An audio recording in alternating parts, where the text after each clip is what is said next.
அனைவருக்கும் வணக்கம். இது TNT. இன்னைக்கு நம்ம என்ன செய்ய போறோம்னா கருப்பு கவுனி அரிசி கஞ்சி எப்படி செய்யறதுன்னு பார்க்கலாம். வாங்க வீடியோக்குள்ள போகலாம்.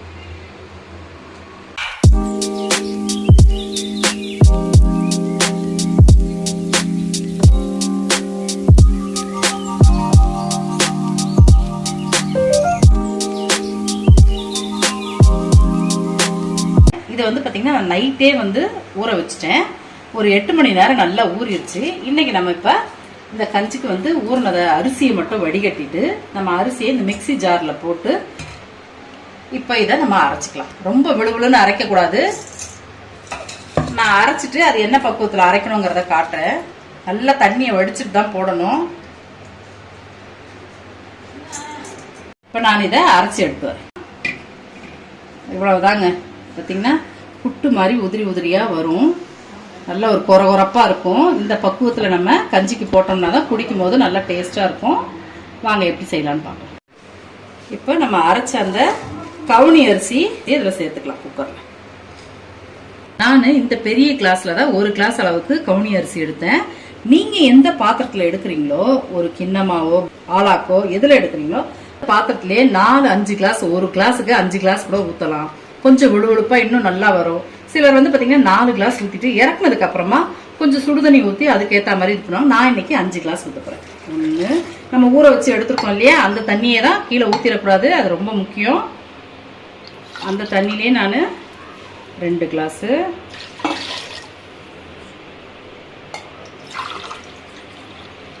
3,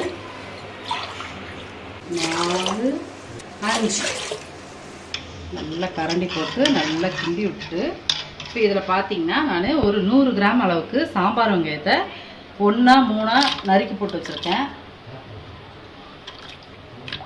5 பச்சை மிளகாவை கீறி வச்சுருக்கேன். பூண்டு பார்த்தீங்கன்னா ஒரு முழு பூண்டை பொடிசாக நறுக்கி வச்சுருக்கேன். ஏன்னா இது நல்லா வெந்துருச்சுன்னா கரைச்சி போயிடும், சாப்பிடும்போது தெரியாது. இல்லைன்னா பிள்ளைங்க எடுத்து தூர எரிஞ்சிருவாங்க. அதே மாதிரி பச்சை பயிர் பார்த்தீங்கன்னா நல்லா முளைக்கட்டின பயிரை நல்லா ஒரு கை அளவுக்கு எடுத்திருக்கேன். அதையும் இதுலேயே நம்ம சேர்த்துக்கலாம்.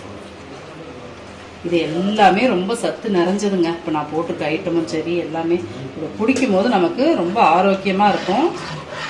இப்போ இதுக்கு தேவையான அளவுக்கு உப்பு சேர்த்துக்கிறேன். ஒரு கைப்பிடி அளவுக்கு முருங்கைக்கீரை உருவி வச்சுருக்கேன். 4-5 முருங்கை பூவும் கிடக்கு. இதை அலசி நம்ம அந்த கஞ்சிலேயே சேர்த்துருவோம். சிலர் வதக்கியும் போடுவாங்க. நான் இதுலயே ஒரு கைப்பிடி தான் சேர்த்தே போடுறேன். நல்லா வெந்து சேர்த்து வந்திருக்கேன். இது மற்ற அரிசி மாதிரி 2 விசில் 3 விசில் இறக்குறது கிடையாது. கண்டிப்பா 6 விசில் விடணும். அப்பதான் நல்லா வெந்திருக்கும். இது 6 விசில் கழிச்சு நம்ம பார்ப்போம்.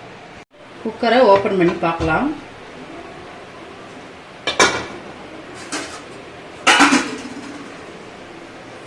கஞ்சி நல்லா வெந்து வந்திருக்கு.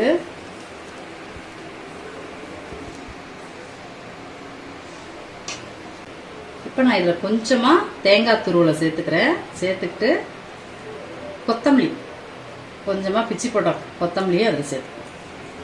அவ்வளோதான், நம்ம கவுனி அரிசி கஞ்சி ரெடி ஆயிடுச்சு. இப்போ இது ரொம்ப கெட்டியாக இருக்கு இல்லையா, சிலர் இது இப்படியே வச்சுக்கிட்டு குழம்பு எதனா ஊற்றி சாப்பிடணும்னு ஆசைப்படுவாங்க. அவங்க இதை விட இன்னும் டைட்டாக கூட இன்னும் கொஞ்சம் தண்ணி வத்த வச்சு கூட சாப்பிட்டுக்கலாம். ஆனால் மோஸ்ட்லி கஞ்சா குடிக்கணும்னு நினைக்கிறவங்க பச்சை தண்ணி ஊற்றாதீங்க. வார்ம் வாட்டர் சுடுதண்ணியை நல்லா சுட வச்சுட்டு அது மிதமான சூட்டில் இருக்கும்போது இதை சேர்த்துக்கலாம். இப்போ நான் அந்த மாதிரி தான் சேர்த்துக்கிட்டேன். நான் இப்போ சுடுதண்ணி சூடு பண்ணி வச்சதை ஒரு கிளாஸ் அளவுக்கு சேர்த்துக்கிறேன்.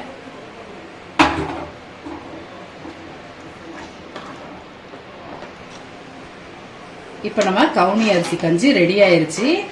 தேங்காய் வேணும்னு பிரியப்படுறவங்க தேங்காய் போட்டுக்குங்க, வேண்டாம்னா ஸ்கிப் பண்ணிடுங்க.